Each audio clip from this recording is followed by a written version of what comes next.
এই খাবারগুলোতে protein, good fat, carbs, omega three, natural sugar প্রায় সব কিছুই আছে। সকালবেলার নাস্তাটা দেখলেন, দেখেন নাস্তাটা কেমন হতে পারে। আমি আপনাদের একদম সকালবেলার সবার একটা নাস্তার প্ল্যান দিয়ে দিচ্ছি। হ্যাঁ, কেমন হতে পারে। আমি যেমন সকালবেলা এখন 3টা ডিম খাবো, আমি 2 পিস খেজুর খাবো, তারপরে কাঠবাদাম খাবো এই 5 থেকে 10 পিস, তাহলে 3 পিস ডিম, খেজুর, কাঠবাদাম। এখন আসি আমি কার্বসের সোর্সে। কার্বসের সোর্স আপনি আপনার মতো করে সিলেক্ট করতে পারেন।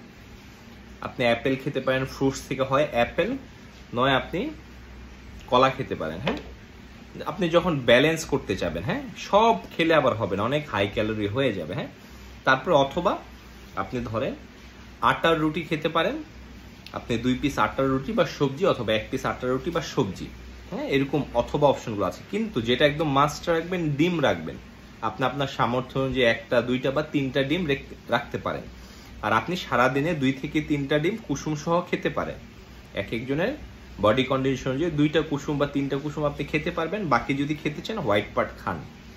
আর যারা হেভি ওয়ার্কআউট করে, অ্যাক্টিভিটি লেভেল ভালো থাকে, তারা আরো বেশি কুসুম খেতে পারে।